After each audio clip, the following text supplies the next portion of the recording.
કેમ છો? મજામાં બધા? ફરીવાર આજે આપણે બહુ દિવસ જ મળીએ છીએ. હવે અત્યાર સુધી આપણે પ્રકરણ એક જે સમય સંખ્યા છે એ સમય સંખ્યાની અંદર આપણે એના જે ગુણધર્મો હતા આ બધાની વાતચીત કરી હતી. ત્યારબાદ સ્વાધ્યાય 1.1 માં દાખલા નંબર 1 એમાં ગુણધર્મની ઉપયોગ કરીને આપણે જે કિંમત શોધવાની તે પણ શોધી. ત્યારબાદ વિરોધી સંખ્યા, પછી વ્યસ્ત સંખ્યા, આ દરેક વસ્તુનો આપણે શું કર્યું અત્યાર સુધી મહાવરો કર્યો.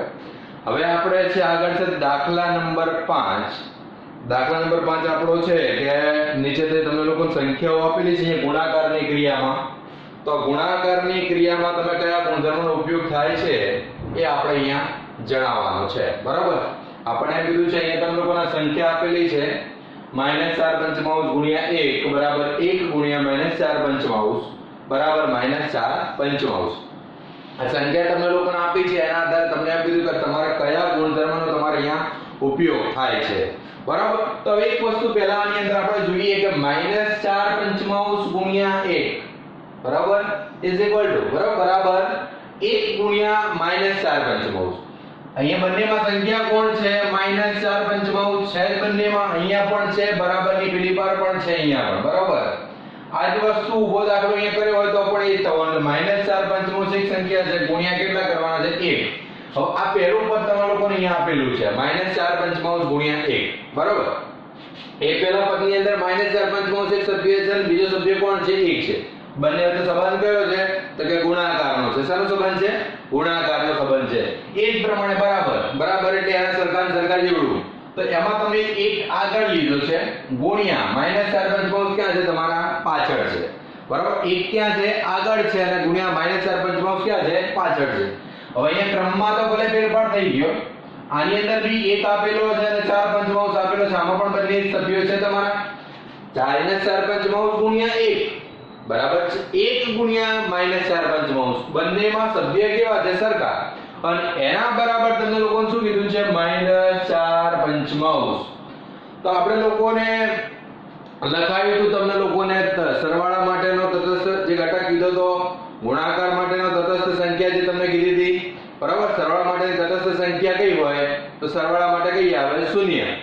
અને ગુણાકાર માટેની તટસ્થ સંખ્યા કઈ આવે? 1. બરાબર? આપણે લખાયું હતું આપણે આગળ. બરાબર? એટલે સરવાળા માટે તટસ્થ સંખ્યા એટલે કે એક વસ્તુ છે આ ધારો કે 1 લઉં છું તો અમારે જવાબની અંદર પણ 1 જોતો હોય તો અમારે ઉમેરવાના કેટલા? 0. બરાબર? તો મને એ ની સંખ્યા મળે. એમ ગુણાકારની અંદર બી એક વસ્તુ છે કે ગુણાકારની અંદર મારે 2/3 છે તો મારે 2/3 જ જવાબની અંદર જોઈએ. ગુણાકારની ક્રિયા કરું તો મારે એને કેટલા વડે ગુણવા પડે? 1 વડે. બરાબર? તો 1 એ ગુણાકાર માટે તટસ્થ છે અને 0 એ કોના માટે છે? સરવાળા માટે તટસ્થ સંખ્યા છે. તો આ કયા ગુણધર્મની અંદર આનો કયો ગુણધર્મ વપરાશે? તો -4 પંચમાંશ ગુણ્યા 1 બરાબર 1 ગુણ્યા -4 પંચમાંશ. તમને ઘણી વાર તો જો આ ના આપ્યું હોત તો આપણે એમ કે ગુણાકારનો ક્રમનો ગુણધર્મ આટલું કહેતા આપણે. બરાબર? આ જો અહીંયા ના આપ્યું બરાબર -4 પંચમાંશ ના આપ્યું તો આપણે એમ કે ભાઈ ગુણાકારનો ક્રમનો ગુણધર્મ છે. કારણ કે અહીંયા આગળ -4 પંચમાંશ ગુણ્યા બરાબર અહીંયા 1 ગુણ્યા -4 પંચમાંશ. બરાબર? બંનેમાં સંખ્યા સરખી છે ખાલી ક્રમમાં ફેરફાર કર્યો છે. પણ છેલ્લે તમને લોકોને એમ આપ્યું છે ઇઝ ઇક્વલ ટુ -4 પંચમાંશ. એટલે છેલ્લે જવાબ તમને કીધો તો -4 પંચમાંશ. તો -4 પંચમાંશ જવાબ ક્યારે આવે? જે સંખ્યા છે એ સંખ્યા ક્યારે મળે? કે ગુણાકાર માટેનો તટસ્થ સંખ્યાનો ઘટક હોય ત્યારે મળશે. બરાબર? તેના માટે શું આવશે? તમે લોકો સંખ્યા અહીં આપેલી છે તો અહીંયા શું લખશો? તમે લોકો કોઈ મને જરા જાણ કરશો કે શું આવશે? હિનલ શું આવશે બેટા? એકી ગુણાકાર માટેનો એકમ ઘટક છે. હા શું કહે છે? એકી ગુણાકાર માટેનો એકમ ઘટક છે. એકી ગુણાકાર માટેનો શું બોલી તું? એકી ગુણાકાર માટેનો એકમ ઘટક છે. એકમ ઘટક છે. એકમ ઘટક કો કે તટસ્થ કો તમે. બરાબર? તટસ્થ ઘટકો. બરાબર? તો સંખ્યા માટે તમારી જે સંખ્યા તમે લોકો અહીંયા આપી છે એનો ગુણાકાર તમે કરો છો તેનો તટસ્થ ઘટક એકમ છે. બરાબર? તો સંખ્યા માટે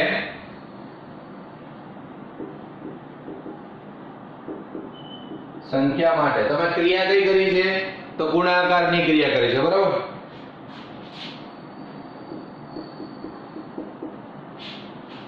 ગુણાકારનો કયો ઘટક તમારો છે તો કે તટસ્થ ઘટક છે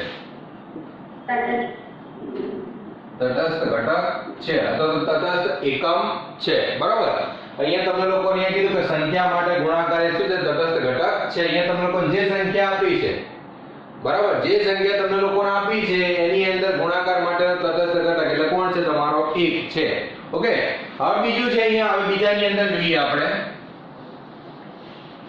તો બીજું તમને કહે છે કે -13 ના નીચે 17 છે ગુણ્યા -2 ના નીચે 7 છે -13 ના નીચે 17 ગુણ્યા -2 ના નીચે 7 બરાબર -2 ના નીચે 7 ગુણ્યા 13 ના નીચે 17 આ રીતનું તમને લોકોને ત્યાં આપેલું છે પહેલા તમને એમ કહે છે કે -13 ના નીચે 17 ગુણ્યા -2 ના નીચે 7 બરાબર -2 ના નીચે 7 ગુણ્યા -13 ના નીચે 17 બંનેની અંદર પહેલા તો -13 ના નીચે 17 અહીંયા છે તો આમાં પણ બરાબરની પેલી બાજુ જોઉં છું જમણી બાજુ ત્યાં પણ -13 નીચે 17 છે બંને વચ્ચે ગુણાકારનો સંબંધ છે તો કે હા બંને બાજુ ગુણાકારનો સંબંધ છે બીજી સંખ્યા તરીકે ડાબી બાજુ કોણ હતું કે -2 ના છેદમાં 7 બે શબ્દમાં આવશે અહીંયા બરાબર તો આ બાજુ પણ કેવું આવશે તમારું -2 શબ્દમાં આવશે બરાબર બંને બાજુ એ જ વસ્તુ છે તો આમાં કયા ગુણધર્મનું પાલન થાય છે એક વસ્તુ બધા વચ્ચે ગુણાકાર છે એટલે પેલા તો ગુણાકાર થયો અહીં એક વસ્તુ છે કે -13 શબ્દમાં આગળ છે પેલા -13 શબ્દમાં પાછળ છે તો ક્રમમાં ફેરફાર કરેલો છે બંનેનો જવાબ સરખો આવે પણ ક્રમ તમે શું કર્યો છે ફેરફાર કરેલો છે તો અહીંયા શું આવશે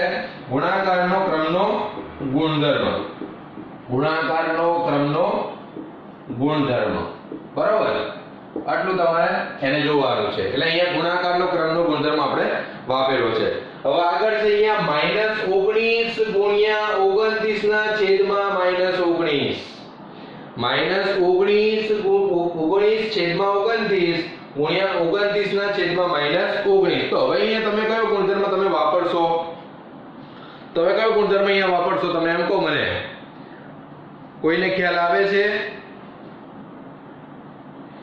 અહીંયા કોઈને ખ્યાલ આવે છે એક વસ્તુ તમે તો જુઓ પહેલા કે અહીંયા -19 ના છેદમાં 29 છે બરાબર અને એના ગુણ્યા કેટલા આપ્યા છે 29 ના છેદમાં -19 હવે એક વસ્તુ છે ખાલી સંખ્યા તમારી -19 ના નીચે 29 હોય તમને કોઈ એમ કે આની વ્યસ્ત સંખ્યા ફેરવો તો આની વ્યસ્ત સંખ્યા શું થઈ જાય તો કે 29 ઉપર જતા રહે અને 19 ક્યાં આવે -19 એ ક્યાં આવે તમારા નીચે બરાબર તો આની અંદર કયો ગુણધર્મ આવશે તમારો વ્યસ્ત સંખ્યાનો આવશે કે કયો આવશે કોઈને ખ્યાલ ના આવતો હોય તો પણ જરા એકબીજાને કહેજો તો અહીંયા આપણે એક તમે મેં તમને જેમ કીધું કે અહીંયા -19 ના નીચે 29 છે અહીંયા 29 ના નીચે -19 છે બરાબર જવાબ કેટલો છે 1 છે એટલે આપણને એ ખબર છે કે અહીંયા શું આવશે વ્યસ્ત જે સંખ્યા છે એ વ્યસ્ત સંખ્યાનું અહીંયા અસ્તિત્વ દર્શાવે છે આપણને બરાબર તો અહીંયા જવાબની અંદર આપણે લખીએ કે અહીં સંખ્યા વ્યસ્ત સંખ્યાનું અસ્તિત્વ દર્શાવે છે અથવા તો એમ લખી નાખો કે ભાઈ વ્યસ્ત સંખ્યાનો ગુણધર્મ તો પણ અહીંયા ચાલશે બરોબર પણ આપણે એક વસ્તુ છે કે આપણે ફૂલ્લી ખ્યાલ આવે એ પ્રમાણે ભલે સાદા શબ્દોની અંદર કે જે કોઈ તમે પણ લખવાનું ક્લિયરલી જેથી કરીને તમને લોકોને પાછળથી ખબર પડે બરોબર એટલે અહીંયા હજી પણ ખ્યાલ ના આવે તો એકવાર જોઈએ કે -19 ના છેદમાં 29 હોય તો -19 ના છેદમાં 29 ની વ્યસ્ત સંખ્યા કઈ થાય તો અહીંયા શું થઈ જાય વ્યસ્ત એટલે આપણે કીધું હતું કે નીચેના માળવાળાનો ઉપર લઈ જવાનો ઉપરનો માળ ઉઠે ક્યાં લઈ જવાનો નીચે લઈ જવાનો બરોબર તો નીચે વાળાનો ઉપર લઈ જઈએ એટલે શું થઈ જાય અહીંયા 29 થાય અને ઉપર વાળા નીચે લાવો તો કેટલા થઈ જાય -29 તો બંને વચ્ચે વ્યસ્ત સંખ્યા થાય કે ના થાય બરોબર અને એનો જવાબ પણ કેવો એક વસ્તુ અને આની અંદર તમને પણ અહીંયા વ્યસ્ત તમને પણ આપ્યું હતું તમે શું કરો છો -19 ગુણ્યા ભાગાકારમાં ઉડી ગયા ગુણાકાર વચ્ચે હતો એટલે અહીંયા પણ 29 ગયા તો જવાબ કેટલો મળે 1 તો આ શેનું અસ્તિત્વ દર્શાવે છે તમારું વ્યસ્ત સંખ્યાનું અસ્તિત્વ દર્શાવે છે બરોબર આ રીતે પણ જોવું હોય તો પણ ચેક તમારે કરી શકો છો ઓકે તો આની અંદર તમને લોકોને ગુણધર્મની વાત કરી હતી તો આ ત્રણ જે તમારી રકમ છે એના આધારે આપણે શું કરવાના છે ગુણધર્મ સ્પષ્ટ કરવાના હતા તો આટલું આપણે જોઈ લઈએ હવે આપણે દાખલા નંબર 6 જોઈએ. દાખલા નંબર 6 ની અંદર આપણને રકમ આપી છે કે 6 ના નીચે 13 ને -7 ના નીચે 16 ના વ્યસ્ત વડે ગુણો. 6 ના નીચે 13 આ જે સંખ્યા છે આને આના વ્યસ્ત વડે, તો પહેલા તો તમારે -7 ના નીચે 16 નું શું કરવું પડે? વ્યસ્ત વડે ગુણવાનું કીધું છે. પહેલા -7 ના નીચે 16 નું શું કરવું પડે? વ્યસ્ત આપણે લખવું પડે, બરોબર?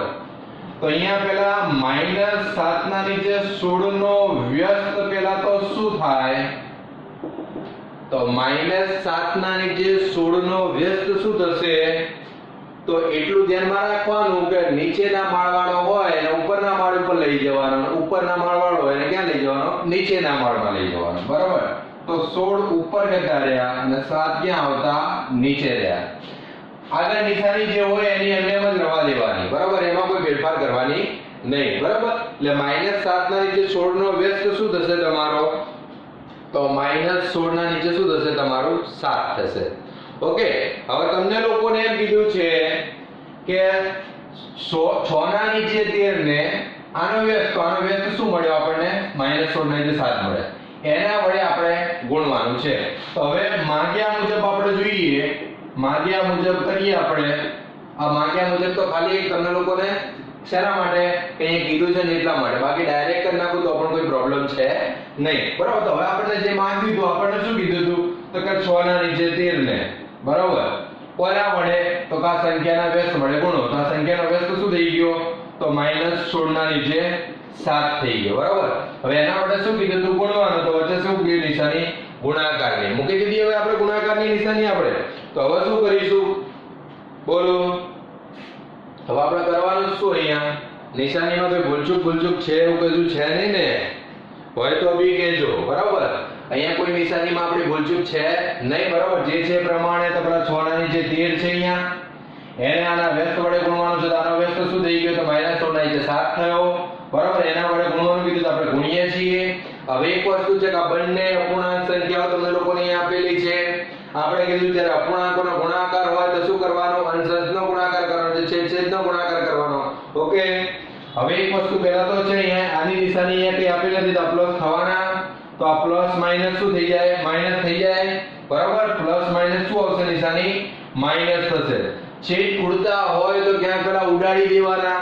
તો 6 ના નીચે 13 છે તો 13 ના ઘડિયામાં ક્યાંય 6 આવવાના નથી, હવે પડવાના નથી એના, બરાબર? કારણ કે 13 એ અવિભાજ્ય સંખ્યા છે એટલે 13 71 છે, બીજા કોઈ ના પડે.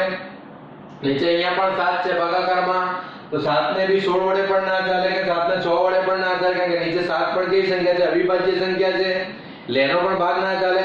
તો આપણે જ્યારે છેદ ઉડતા નથી તો આપણે છેલ્લે શું કરીએ છીએ? અંશનો છેદનો ગુણાકાર કરીએ છીએ. તો અહીંયા પ્લસ 6 છે, અહીંયા માઈનસ છે, તો પ્લસ માઈનસ બધા તો નિશાની કઈ આવશે? માઈનસ. અને 16 છંગ 16 નો કહીએ બોલીએ આપણે? 16 એકા 16, 16 દુ 32, 16 તરી 48, 16 ચોક 64, 16 પંચા 80 અને 16 છંગ કેટલા થશે તમારા? કોઈ આપણને કહેશે દરેકના ઘડિયા પણ મોડે હોવા જોઈએ, ના ખ્યાલ હોય તો પછી પાછો આપણને લોચો પડે. એટલે 16 છંગ કેટલા થશે તમારા? 96, બરાબર? પણ આ પ્લસ માઈનસ નિશાની કઈ થશે? માઈનસ ની. ઓકે, અને નીચે કેટલા છે તમારા? 13 સિત્તા. તો 13 સિત્તા કેટલા આવવાના તમારા? 51. ઓકે, તો જવાબ તમારો આવશે -96 ના નીચે 51.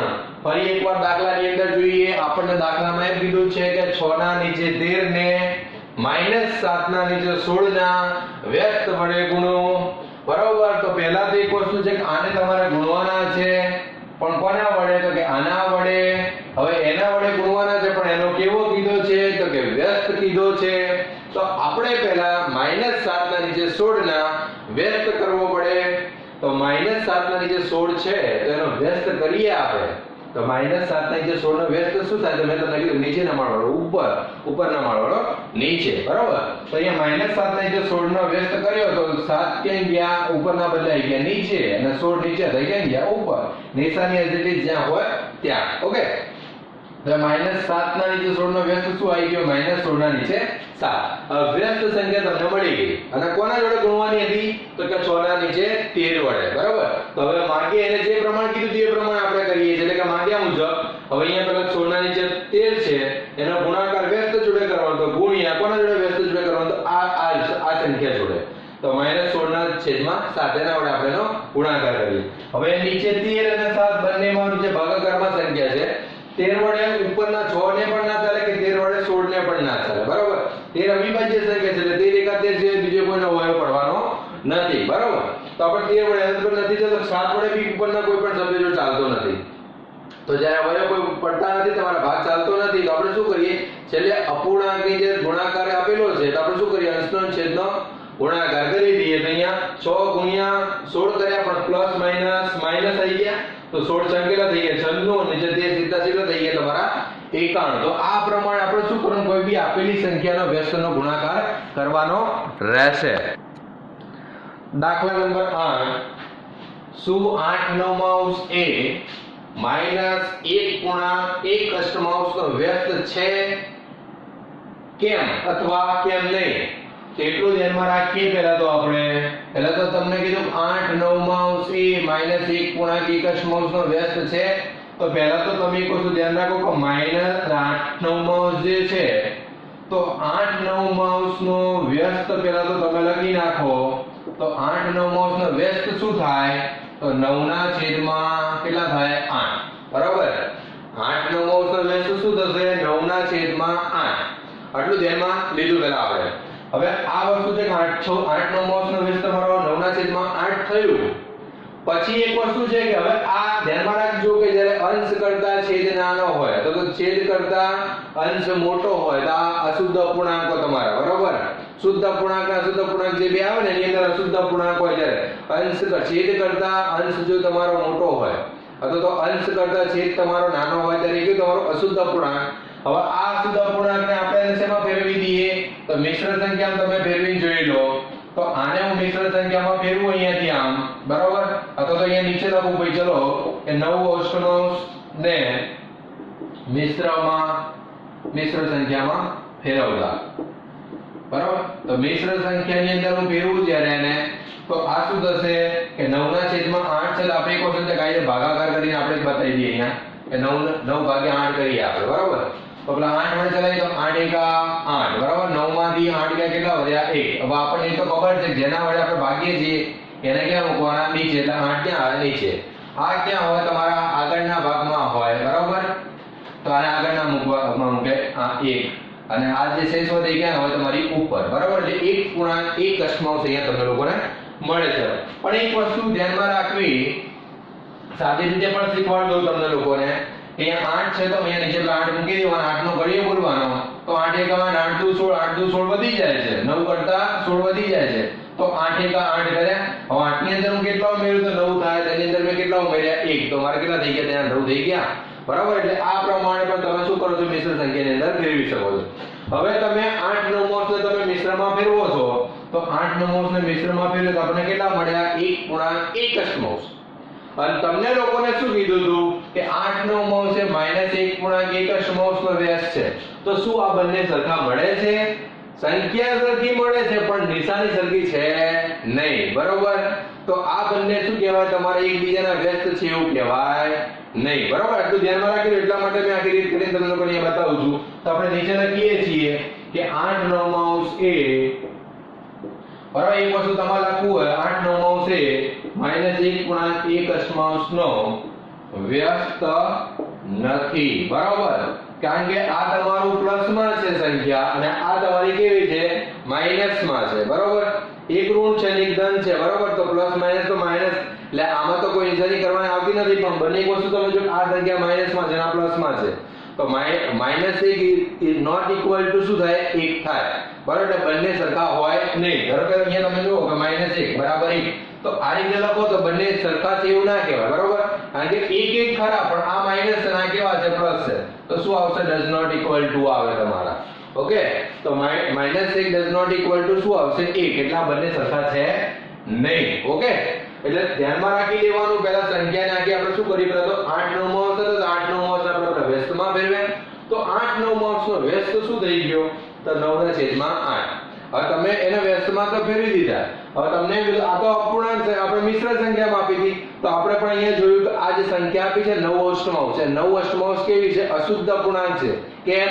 કારણ કે એનો અંશ કરતાનો છેદ કેવો છે? નાનો છે. બરોબર? તો અશુદ્ધ અપૂર્ણાંક છે, 9 અષ્ટમાંશ છે, તો આપણે 9 અષ્ટમાંશને શું કરીએ છીએ? મિશ્રમાં ફેરવીને પણ જોઈ લઈએ. આપણા મગજની અંદર કોઈ રહે નહીં, આપણે અંકો ડાયરેક્ટ કરવા દઈએ. આપણે કીધું 9 અષ્ટમાંશ છે વ્યસ્ત, તો સાહેબ આ મને ઝડકે નહીં તો કે વ્યસ્ત ના આવે, પણ એવું નહીં. આ મિશ્રમાં છે ને આ અપૂર્ણાંક સ્વરૂપમાં આપેલી છે. તો આપણે જે અશુદ્ધ અપૂર્ણાંકની જે સંખ્યા હતી આપણે પાછી મિશ્રમાં ફેરવીને જોઈ લઈએ. તો 9 અષ્ટમાંશને મેં મિશ્ર સંખ્યા ફેરવી લીધું. તો નીચે 8 ના 8 નો ઘડિયો બોલ્યો તો 8 1 8 8 2 16. બરાબર? તો 8 2 16 વધી જાય છે, માત્ર 9 જોઈએ છે. બરાબર? તો 8 1 8 મેં અહીંયા કર્યું 8 ગુણ્યા 1 થી. બરાબર? એટલે 8 1 8 ચલાવ્યું તો 1 અહીંયા આવ્યો. હવે 8 1 8 થયું, 8 ની અંદર કેટલા ઉમેર્યું? તો 9 થાય, એની અંદર 1 ઉમેર્યું એટલે કેટલા થઈ જાય? અહીંયા 9 થઈ જાય. બરાબર? તો 1 અષ્ટમાંશ તમને લોકોને ત્યાં વ્યસ્ત સંખ્યા તમને લોકોને મળે છે. બરાબર? હવે એક વસ્તુ છે કે વ્યસ્ત સંખ્યા તમને લોકો 1 અષ્ટમાંશ મળી ગઈ. અહીંયા તમને કીધી હતી -1 અષ્ટમાંશ. તો એક વસ્તુ આપણે અહીંયા એક ઉમેરી અંદર લખી શકો તમે કે -1 અષ્ટમાંશ બરાબર does not equal to -1 અષ્ટમાંશ. બરાબર? આ એક ઉમેરવું હોય તો પણ આપણે ત્યાં ઉમેરી શકીએ છીએ. બરાબર?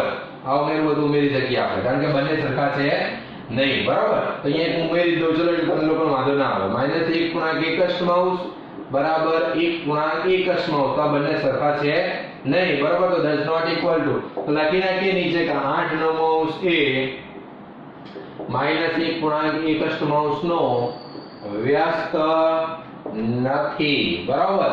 એટલે આપણે લોકોને ત્યાં ખ્યાલ આખો આવી જાય. ઓકે, આટલો આપણને ખ્યાલ હોવો જોઈએ. આના પ્રમાણે આપણે દાખલો કરવાનો, ઊંડાઈમાં થોડું જતું રહેવાનું. તો દાખલામાં આપણે જોઈએ છે દાખલા નંબર 9 ની અંદર કે 0.3 એ 3.1 નો વ્યસ્ત છે. આનો વ્યસ્ત કરો અને આનો વ્યસ્ત કરો, શું બંનેના સરખા મળે છે? કેમ અથવા કેમ નહીં, એવું આપણે અહીંયા સવાલ કર્યો છે. બરાબર? તો 0.3 એ 3.1 નો વ્યસ્ત છે. તો આપણે પહેલા તો શું કરીએ? તો 0.3 નો વ્યસ્ત પહેલા તો લખીએ. બરાબર? તો 0.3 નો વ્યસ્ત લખવો છે, પણ એ પહેલા એટલું ધ્યાનમાં રાખ, કોઈ પણ વ્યસ્ત સંખ્યા તમારે લખવી છે તો વ્યસ્ત સંખ્યા ક્યારે લખો? અપૂર્ણાંકમાં હોય ત્યારે. કાં તો ના હોય તો આપણે એને બનાવવી પડે. બરાબર? હવે 0.3 છે, તો 0.3 ને પહેલા તો અપૂર્ણાંક કઈ રીતે બનાવવું? તો 0.3 ને અપૂર્ણાંક કઈ રીતે બને? તો અપૂર્ણાંક કેવી રીતે બનશે? તો 0. કેટલી સંખ્યા છે? 3 છે. 1 છે, સોરી, કેટલી છે? 1 છે. તો 3 એક સંખ્યા થઈ ગઈ, એક સંખ્યા. હવે પોઈન્ટ બી એક સંખ્યા છે, નીચે કેટલા આવે? 10. તો 3 દશાંશ થાય તમારા. બરાબર? કેટલા થાય? 3 દશાંશ. 0.3 હતા તેને આપણે અપૂર્ણાંક સ્વરૂપમાં ફેરવીએ તો 0.3 ને તમે 0.3 ને તમે અપૂર્ણાંક સ્વરૂપમાં ફેરવો તો ઉપર તો 3 ને 3 પણ પોઈન્ટ બી એક સંખ્યા નીચે કેટલા આવે? 10. હવે 3 દશાંશ છે તમારા. હવે આપણને શું કીધું? તો 0.3 એ 3.1 નો વ્યસ્ત છે. 0.3 એ 3.1 નો વ્યસ્ત છે. આનો જવાબ આ આવે ખરો? વ્યસ્ત કરો એટલે તમને એવું પૂછે છે, તો આપણે ખાલી એને પહેલા તો અપૂર્ણાંક સ્વરૂપમાં લાઈન ત્યાં મૂકી દીધું. બરાબર? આ તમારું 0.3 બરાબર 3 દશાંશ થાય. બરાબર? હવે એ જ પ્રમાણે તમે એને નાખો કે 3.1 તમે અપૂર્ણાંક સ્વરૂપની અંદર ફેરવો. અત્યારે તો આપણે અપૂર્ણાંક સ્વરૂપની અંદર જ ફેરવી છે, અત્યારે કોઈ વ્યસ્તમાં આપણે લાવતા નથી એને. બરાબર? પહેલા ખાલી આપણે જોઈએ છે. તમને એમ કહે છે કે 0.3 એ 3.1 નો વ્યસ્ત છે. સંખ્યા જે આપી એ જ એનો વ્યસ્ત છે. તો આપણે ક્યારે કે એનો અપૂર્ણાંક સ્વરૂપમાં ફેરવો તો આપણે ખબર પડે. વ્યસ્ત ફેરવવાનો નથી, વ્યસ્ત ફેરવેલો જ છે. બરાબર? એમ છે. એટલે આપણે ખાલી અપૂર્ણાંકમાં જ ફેરવવાના છે. તો બરાબર, તો 0.3 ને આપણે ફેરવીએ તો 3 દશાંશ થયું. હવે 3.1 છે એને આપણે અપૂર્ણાંક સ્વરૂપની અંદર ફેરવીએ છીએ. તો આપણે મેં કીધું કે અપૂર્ણાંક મિશ્રણમાંથી અપૂર્ણાંકમાં કઈ રીતે ફેરવવાનું? તો નીચેની સંખ્યાનો આપેલી સંખ્યા જો ગુણાકાર અને ઉપરની સંખ્યાની અંદર શું કરવાની?